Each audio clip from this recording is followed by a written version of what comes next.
सभी को श्री गणेशाय नमः। आज हम बात करेंगे जर्नी ऑफ ज्योतिष के ग्रहों की सीरीज में। आज शुक्र ग्रह के बारे में बात करेंगे। शुक्र ग्रह जो कि प्रेम का कारक होता है, जो कि प्रेम का कारक होता है, जो कि पैसे का कारक होता है। विवाह में जो कहता है विवाह चलने का भी कारक, विवाह चलाने के लिए भी शुक्र ग्रह का सही होना जरूरी है।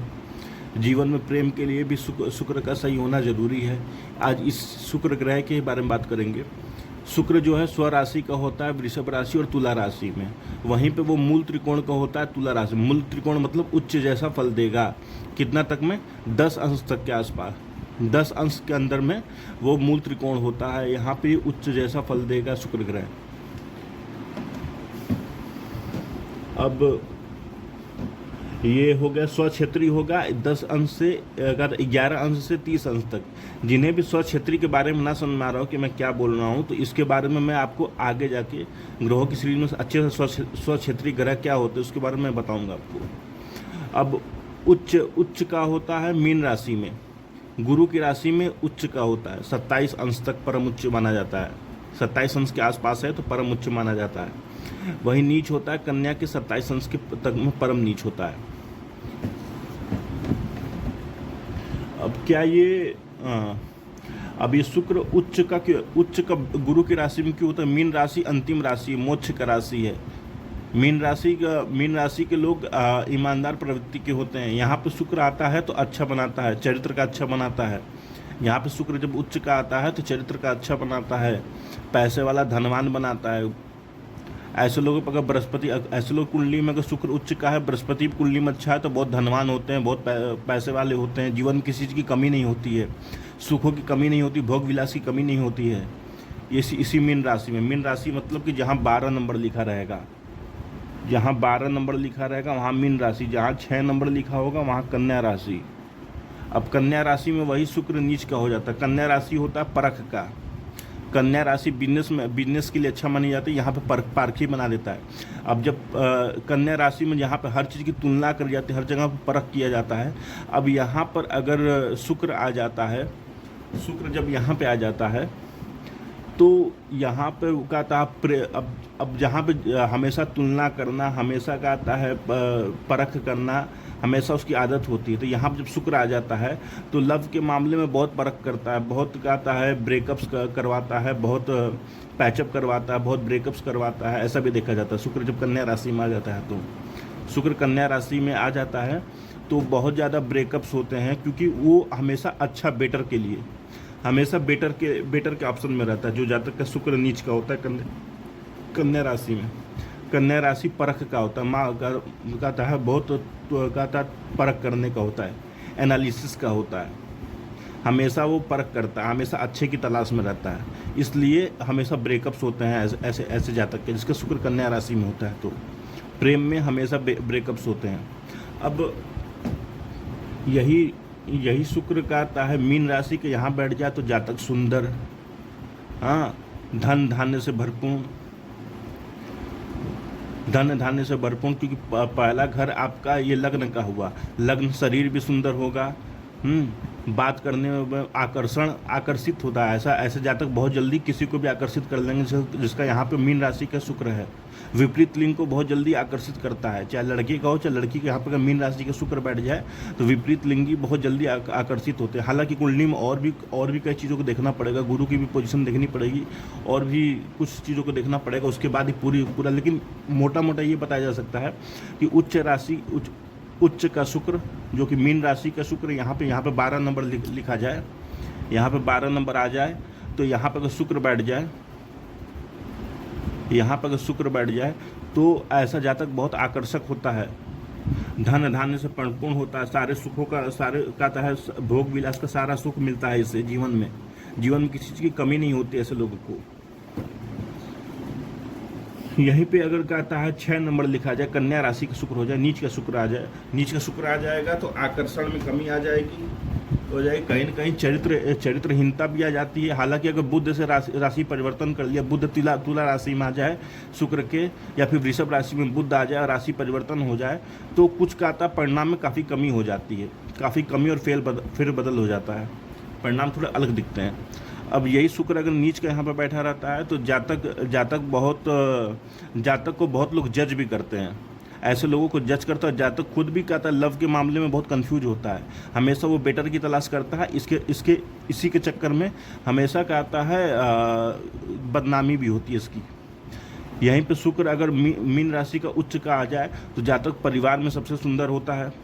यहीं पे मीन राशि का उच्च का शुक्र आ जाए तो जातक परिवार में सबसे सुंदर होता है, बैंक बैलेंस अच्छा होता है। ऐसों का जातक परिवार में बहुत सुंदर होता है। जातक परिवार में सबसे ज़्यादा सुंदर माना जाता है ऐसा जातक, जिसका यहाँ पे आ जाता है शुक्र। ऐसा जातक अपने परिवार में, अपने रिश्तेदारों में, अपने कुल में सबसे सुंदर माना जाता है। और लेकिन यहीं पर अगर मीन राशि का शुक्र आ जाए तो बैलेंस नहीं होगा, जीवन में बैलेंस की कमी आ जाएगी।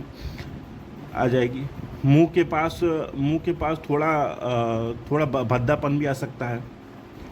मुंह के पास थोड़ा शुक्र का नीच होना भद्दापन भी दिखाता है। थोड़ा बहुत मुंह के पास भद्दापन आ जाए। परिवार में टिकता नहीं है, परिवार में लड़कियों से नहीं बनता, औरत स्त्री जाति से नहीं बनता है, ऐसा भी देखा जाता है यहाँ पे जब शुक्र नीच का हो जाता है। हालांकि चंद्रमा की पोजीशन देखने के बाद ये आकलन करा सकता है स्त्री जाति से बनेगी कि नहीं शुक्र नीच का अगर यहाँ पे है तो। अब यही थर्ड हाउस में उच्च का शुक्र भी और नीच का शुक्र भी उतना अच्छा काम रोल नहीं कर पाता है। क्यों नहीं रोल कर पाता? कि थर्ड हाउस साहस का है। आपके जीवन में जो साहस है, जो स्किल्स होंगे, इनके लिए है। अब यहाँ पे अगर शुक्र हुआ, चंद्रमा है, गुरु जैसे कहा था, प्लैनेट उतना अच्छा रोल नहीं कर पाते। बुध भी यहाँ पे अच्छा रोल नहीं कर पाता। यहाँ पे मंगल है, शनि है, केतु है, राहु है, सूर्य है। सूर्य भी अच्छा करेगा यहाँ पे। सूर्य भी थर्ड हाउस में अच्छा रोल करता है, लेकिन ये सब नहीं करते हैं। गुरु, शुक्र, चंद्रमा है, बुध है, ये सब नहीं अच्छा रोल कर पाएंगे। बाकी सारे जितने पाप ग्रह हैं, उग्र ग्रह हैं, ये सब अच्छा रोल करते हैं यहाँ पे। पाप ग्रह, उग्र ग्रह, ये सब अच्छा रोल करेंगे।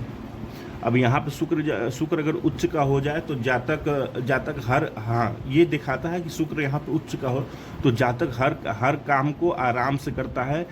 कभी भी किसी की जल्दीबाजी नहीं करता है, शांति से डील कर लेता है। कोई भी काम होता है उसको शांति से डील कर लेता है, बातचीत करके अच्छे से डील कर लेता है। बिजनेस डील के लिए अच्छा माना जाता है यहाँ पे थर्ड हाउस का। लेकिन तभी मैं कहूँगा साहस के मामले में बहुत सारी चीज़ों में कमी आ जाती है यहाँ पर शुक्र होने से। यहीं पर मीन राशि का शुक्र होगा, नीच का शुक्र होगा तो साहस में कमी, बात करने का सही से तरीका नहीं रहेगा। सेकंड हाउस में भी रहेगा तो ये चीज़ें दिखती हैं कि बात करने में जो तरीका होता है। सेकंड हाउस में क्या होता है, शुक्र नीच का होगा तो फ्लर्ट भी करता है, फ्लर्टबाज होता है ऐसा जातक। बहुत सारी चीज़ों को देखा जाएगा, लेकिन सेकंड हाउस में अगर शुक्र नीच का हो गया है तो फ्लर्ट करता है, फ्लर्टी होता है ऐसा जातक हो चाहे जाति का हो। यहाँ पे फ्लर्ट करने की आदत होती है, कमेंट पास करना, ये सब चीज़ जो देखते हैं आप, तो ये कहीं ना कहीं शुक्र का नीच का होना भी यहाँ पर रोल कर देता है। अब थर्ड हाउस में यही शुक्र नीच का हो गया है तो जातक गलत चीज़ों में क्या आता है, रुझान करता है। हमेशा गलत चीज़ों में रुझान करेगा, जहाँ गलत जगह साहस दिखाएगा, गलत चीज़ों के लिए साहस दिखाता है। फ्लर्टिंग करने का आदत, छिड़कानी करने का आदत भी ऐसा बना देता है शुक्र नीच का यहाँ पे होना।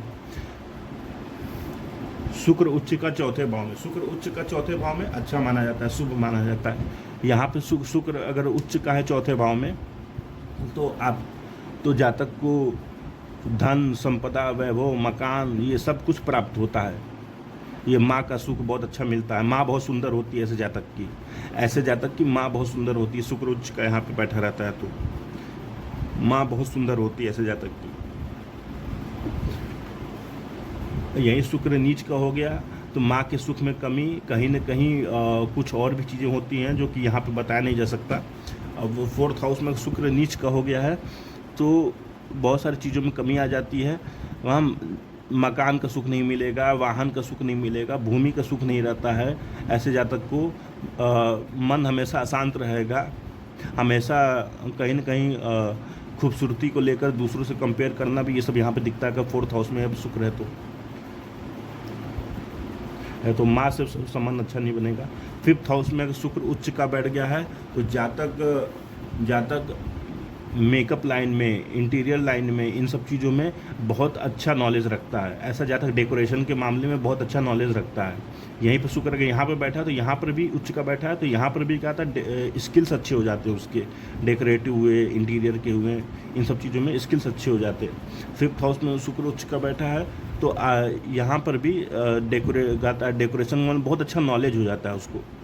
ऐसा जातक कहीं ना कहीं अगर आप देखते होंगे तो अगर मैं बात बताऊं तो ऐसे लोग स्क्रिप्ट राइटर अच्छे होते हैं। 3rd हाउस और 5th हाउस वाले में अगर शुक्र उच्च का बैठ जाए तो जो फिल्मों में जो स्क्रिप्ट लिखे जाते हैं उनमें स्क्रिप्ट राइटर जो होते हैं वो अच्छे होते हैं, स्किल अच्छा दे देता है, एक्टिंग परफॉर्मेंस अच्छा देगा, एक्टिंग की नॉलेज बहुत अच्छा देता है। ऐसा लोग एक्टिंग स्कूल खोल सकते हैं जिसका शुक्र 5th हाउस में उच्च का बैठा है। शुक्र यहाँ पे नीच का बैठ जाए तो प्रेम में धोखा, प्रेम में क्या था, प्रेम नहीं मिलता ऐसे जातक को। ऐसा जातक प्रेम के लिए तरसते रह जाता है। ऐसा जातक हमेशा प्रेम के लिए तरसते रह जाता है, दुखों से हमेशा घिरा रहता है। प्रेम में स्कूल में पढ़ाई अच्छी नहीं जाती है, स्कूल में पढ़ाई नहीं अच्छी जाती है, शुक्र नीच का है, स्कूल में अच्छी पढ़ाई नहीं जाएगी। माँ बाप से सुख नहीं मिलता है, बहुत सारी चीज़ों में कमी आ जाती है। 5th हाउस से रिलेटेड सारे फलों में कमी आ जाती है शुक्र नीच का हो जाना यहाँ पे। हालांकि गुरु की पोजीशन, अगर गुरु जैसा ग्रह इसको देख रहा हो तो नीच भंग हो जाएगा, नीच भंग राजयोग हो जाएगा, तो वहाँ पे ये सब इन सब परिणाम का उल्टा होने लगता है दशांतर दशा में। अब आते हैं 6वें भाव के का आता है शुक्र। 6वें भाव में शुक्र अच्छा नहीं होता है। उच्च का भी शुक्र, हालांकि उच्च का शुक्र ये दिखाता है 6वें भाव में कि जॉब हो, उसका जॉब प्रोफेशनल जो होगा वो किसी एक्टिंग लाइन में, करियर लाइन में, फिल्मी लाइन में ले जाने का कारण भी शुक्र होता है। तो इन सब में बहुत अच्छा रहता है, इन सब के लिए बहुत अच्छा रहता है। लेकिन शुक्र यहाँ पर नीच का बैठ जाए, शुक्र यहाँ पे नीच का बैठ, जब मैं शुक्र की कोई भी चीज़ के बारे में बता रहा हूँ तो आप ये समझिए कि शुक्र लग्न में नीच का होगा और बुध से राशि परिवर्तन कर ले तो फल में काफ़ी उल्टा हो जाता है। अब उल्टा हो जाता है, ऐसा कहता है। लेकिन अगर ये शुक्र लग्न में नीच का होके ये दिखाता है कि जातक अपने आप को बहुत सुंदर समझता है, ये चीज़ें होती हैं, अपनी बड़ाई खुद करने लगता है शुक्र जब नीच का होता है तो। अब यहीं पर शुक्र अगर आपका 6वें भाव में नीच का हो जाए तो पेट संबंधी दिक्कतें, शरीर में साहस, एनर्जी की कमी, सहवाग आता है और कहीं ना कहीं प्रणय संबंधी चीज़ों में कमी आती है। प्रणय से संबंधित चीज़ों में कमी आती है, प्रेम में कमी आती है। शुक्र नीच का होता है, जिससे प्रेम होता है उससे दुश्मनी भी हो जाए। यहाँ पे अगर कहता शुक्र नीच का, शादी के बाद लड़ाई झगड़ा होता है ऐसे लोगों का, क्योंकि शुक्र यहाँ पे नीच का होगा तो 7 नंबर यहाँ पे लिखा जाएगा और आपका ये और 2 नंबर यहाँ पे बैलेंस की भी कमी होगी शादी के बाद, ऐसा देखा जाता है। अब यहीं पे शुक्र 7वें भाव में शुक्र होना पुरुष की कुंडली में अच्छा माना जाता है और पुरुष और स्त्री दोनों की कुंडली में अच्छा माना जाएगा वैसे मोटे तौर पे। लेकिन आपको मैं यहाँ बता दूं कि शुक्र यहाँ पे अगर उच्च का बैठा है तो लड़का है तो जातक को कहता पत्नी सुंदर मिलती है, पत्नी बहुत सुंदर मिलती है जिसका शुक्र यहाँ पे उच्च का। शुक्र चंद्रमा जैसे ग्रह जब यहाँ पे उच्च के हो जाते हैं ना, उच्च के स्वराशि के हो जाते हैं, तुला राशि में शुक्र यहाँ पे आ जाए या फिर चंद्रमा आ जाए तो यहाँ पे कहा था जातक को पत्नी बहुत सुंदर मिलती है। और यहाँ पे अगर क्या आता है जातिका है तो जातिका है, अगर लड़की है यहाँ पे शुक्र उच्च का है, अगर यहाँ शुक्र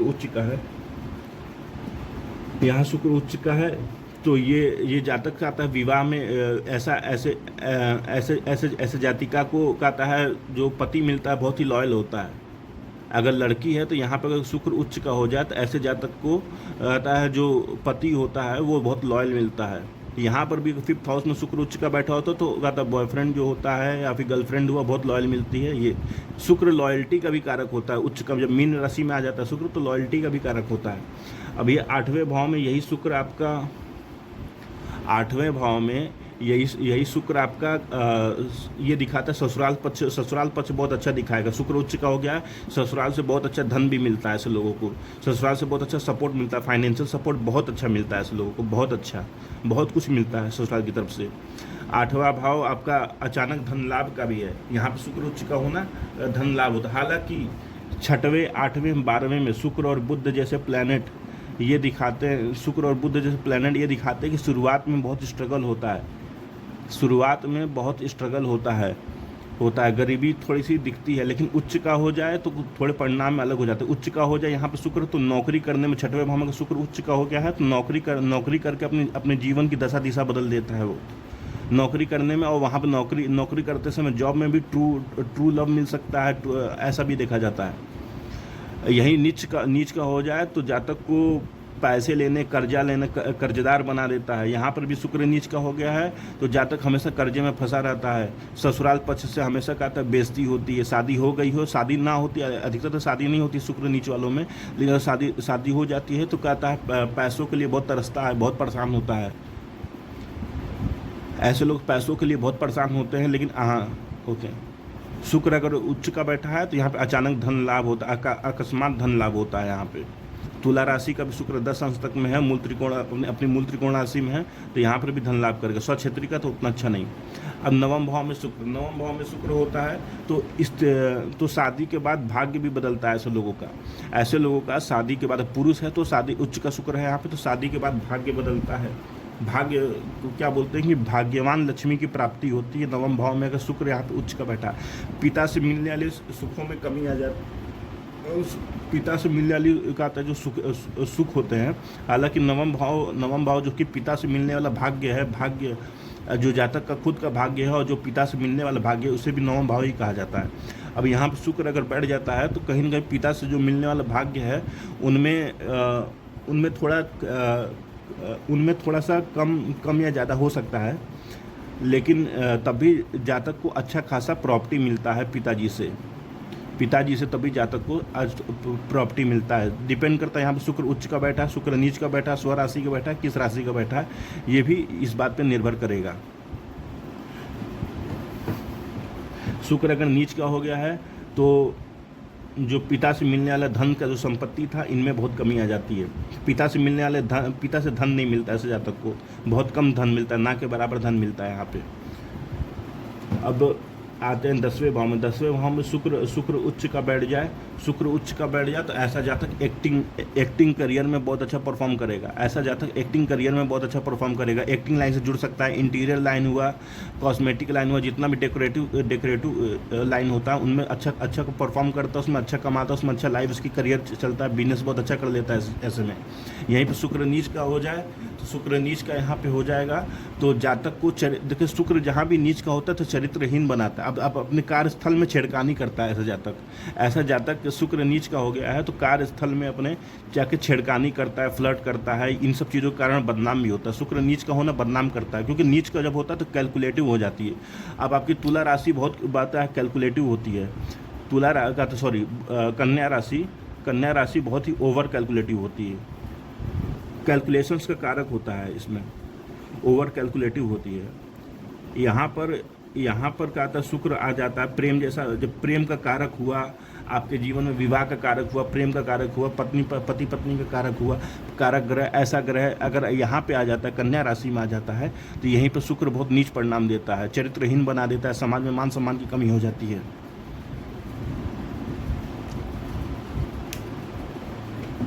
अब 11वें भाव में शुक्र, 11वें भाव में उच्च का शुक्र बैठा है तो महिला मित्र बहुत ज़्यादा होती है, महिला मित्र बहुत आकर्षित भी होती है। उच्च का शुक्र यहाँ पे बैठ गया है तो महिला मित्र बहुत ज़्यादा होती है, ऐसे जातक की बहुत ज़्यादा, मतलब कि अगर बोला जाए तो 10 में से 7 तो उसकी महिला मित्र होंगी, 3 खाली पुरुष मित्र होंगे, ऐसा भी देखा जाता है। 10 में से 7 महिला मित्र हों, महिला मित्रों से इसको फ़ायदा भी मिलता है।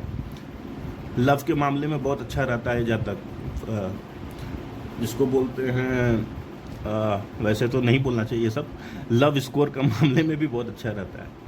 अब यहाँ पे शुक्र अगर कहता है यहाँ पे नीच का हो जाएगा तो जो कहता है जो जातक है चाहे जातिका है उसके जो मित्र होते हैं, उनके मित्र कहता है कहीं ना कहीं उन्हें जज करते हैं हर मामले में, उन्हीं को बदनाम कर, मित्रों के कारण बदनामी होती है इनकी, मित्रों के कारण प्रेम संबंधी मामलों में बदनामी भी होती है। शुक्र नीच का यहाँ पे हो जाए तो बैठ जाए तो केवल लग्न में शुक्र नीच का बैठ जाए तो जातक को सुंदर बनाता, प्रभावशाली बनाता, लेकिन तभी जातक अपनी बड़ाई खुद अपने मुंह से करता है, ये भी देखा गया है, अपनी बड़ाई खुद अपने मुंह से करता है। अगर राशि परिवर्तन हो गया बुध से तो बहुत सारी चीज़ों में कमी आ जाती है, शुक्र के बुरे परिणामों में पूरी कुंडली देखने के बाद ही पता चलता है। अब शुक्र अगर 12वें भाव में उच्च का बैठ जाए, शुक्र 12वें भाव में उच्च का बैठ जाए, फॉरेन फॉरेन यात्रा से फ़ायदा, फॉरेन यात्रा से फ़ायदा। 12वां भाव अंतिम भाव मोक्ष का माना जाता है। यहाँ पर जब शुक्र आ जाता है तो हो सकता हो कि ये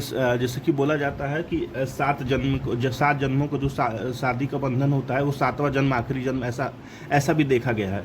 शुक्र जिसका उच्च का यहाँ पर रहता है, बहुत ही संतोष विचार वाला, यहाँ बहुत ही लॉयल होगा। शुक्र उच्च का कहीं भी रहेगा तो बहुत ही लॉयल बनाता है जातक को, किसी भी मामले में बहुत ही लॉयल बनाता है। अगर यहाँ पे शुक्र उच्च का हो जाए, 5वां भाव पीड़ित हो जाए तो जातक लॉयल तो रहेगा, लेकिन उसका ये जो रहेगा कहता है जो उसका प्रेमी रहेगा, चाहे जो कहता है लव वाला जो प्रॉब्लम रहेगा, वो हमेशा धोखा देगा, ऐसा भी देखा जाता है।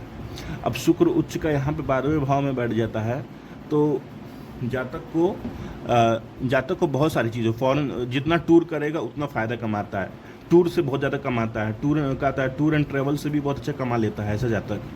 शुक्र उच्च का बैठता है, कहीं ना कहीं अपने एक्टिंग करियर कहता है, एक्टिंग से अगर फील्ड से जुड़ा है तो अपने करियर में कहता है बहुत फॉरेन ट्रेवल भी करेगा, लाइफ बहुत अच्छी इंजॉय करता है, टूर में बहुत सारी चीज़ें इंजॉय करता है ऐसा जातक। यहीं पे शुक्र नीच का हो गया है। अब शुक्र का यहाँ पे नीच का होना जातक को बीमार करना, तबीयत खराब होना, ये सब चीज़ें भी दिखती हैं।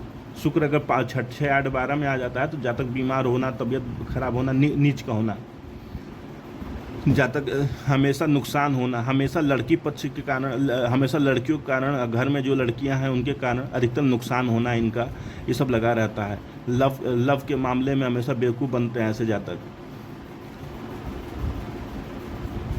अब ये सारी बातें हो गई। अब ये तुला राशि में शुक्र स्वक्षेत्री का होकर अच्छे का मूल त्रिकोण का होकर उच्च जैसा फल कैसे दे सकता है, इसके ऊपर मैं बता देता हूँ। क्योंकि तुला राशि जो हुआ ये अंतिम हुआ। अब ये ओवर कैलकुलेशन से ये निकल कर सीधे जजमेंट पे आ गया है। अब ये तुला राशि में जजमेंट, अब ये जजमेंट पे आ गया, अंतिम निर्णय पे आ गया है। अब तुला राशि में नीच का हुआ, कन्या राशि में नीच का हुआ, तुला राशि में स्वराशि का हो गया और 10 अंश तक में उच्च जैसा फल दे रहा है। क्यों दे रहा है? क्योंकि अपने का था ओवर कैलकुलेटिव नेचर से निकल के अब जजमेंट वाले नेचर पे आ गया है। अब इसका जो जजमेंट होता है वो करेक्ट होता है। अब यहाँ पे लव के मामले में इसका डिसीजन अच्छा होगा, इसी शुक्र का तो लव के मामले में डिसीजन अच्छा होगा जातक का। यहाँ पर शुक्र होने का लव के मामले में डिसीजन होगा, बिजनेस डील अच्छी करता है। यहाँ पर बुध भी अच्छा, तुला राशि में बुध भी बिजनेस डील के अच्छा है। बुध कन्या राशि में जिद्दी बनाता है, ये अपनी डील मनवा लेता है। यहाँ पे बुध उच्च का इसलिए माना जाता है, बिजनेस डील के लिए अच्छा माना जाता है ये। लेकिन अब तुला राशि में तुला राशि में बुध भी अच्छा परफॉर्म करता है। बुध कैसे अच्छा परफॉर्म करता है? बिजनेस डील में उसके डिसीजंस अच्छे होते हैं, जजमेंट उसका अच्छा होता है, करेक्ट करता है, डिसीजन अच्छा होता है। अब क्या उपाय किया जाए कि ये जो शुक्र है, शुक्र अगर नीच का बैठा है कुंडली में तो कैसे सही करा जा सकता है? माँ लक्ष्मी की पूजा आराधना। दूसरा है वो कहता है माँ लक्ष्मी का मंत्र, ओम श्रीम महालक्ष्मी नमः, ये माँ लक्ष्मी का मंत्र है। हाँ, महालक्ष्मी बोले चाहे महालक्ष्मी बोले, महालक्ष्मी भी बोल सकते हैं, महालक्ष्मी भी बोल सकते हैं आप, लेकिन महालक्ष्मी भी बोल सकते हैं, महालक्ष्मी भी बोल सकते हैं। ओम श्री महालक्ष्मी नमः, ओम श्री महालक्ष्मी नमः, ये न कहता है, ये मंत्र कहता महालक्ष्मी का, इसका मंत्र जाप कर सकते हैं आप। हालांकि मैंने मंत्रों के ऊपर एक सीरीज बनाया कहता है, एक तरह से मैंने बताया भी है कि मंत्र कब कहता है फ़ायदा करता है, फ़ायदा करता है। उसके नियम होते हैं, नियम से करें, खाली एक माला करें। कोई भी मंत्र जो है वो एक माला ही करना चाहिए, तो नियम से करें, बस एक माला करें। मैं तो कह रहा हूँ 2, 4, 6 महीने में आपको रिजल्ट अच्छा मिलेगा। ये हुआ। दूसरा हुआ ग्रह मंत्र हुआ शुक्र का, ओम शुम शुक्राय नमः, इसका जाप आप कर सकते हैं। बाकी दान के बारे में ऐसे नहीं बताया जा सकता। दान के बारे में तभी बताया जा सकता है पूरी कुंडली हो, क्योंकि दान दान बहुत ही का आता है, कभी काल नीच भंग बना देता है, नीच भंग राजयोग बना देता है। अब हम उसमें उस टाइप में विपरीत राजयोग बना देता है। अब उस समय में हम जातक को बोल दें कि भैया आप दान कर दीजिए, आप दान कर दीजिए, और दान करने के बाद उसका और बुरा हो गया तो पता चला कि वो हमें उल्टा सीधा बोल रहा है, गाली दे रहा है। तो इसलिए दान का था सीधा नहीं बोला जाता है जब तक पूरी कुंडली को नहीं मिलाया जाए कि क्या वो ग्रह वाकई में खराब है, क्या चलित में भी वो खराब हो गया, क्या चलित में भी शुक्र हुआ, गुरु हुआ, ये सब नीच के हुए हैं क्या, तभी का था दान वान के बारे में बताया जाता है सही से। ठीक है, आपको कैसा लगा वीडियो आप मुझे बताइए। अगर कोई कमी छूट रही है, कुछ का था, कुछ बातें छूट रही हैं का आपको नहीं समझ में आ रही तो उसके बारे में बताइए, हम उसके ऊपर दोबारा वीडियो बनाएंगे जो अच्छे से बनाएंगे। ठीक है, जय श्री राम, सीताराम सीताराम, राधे राधे। वीडियो को कहता फॉलो कहता है, सब्सक्राइब कर लें, लाइक करें, शेयर करें, कमेंट करें। श्री गणेश।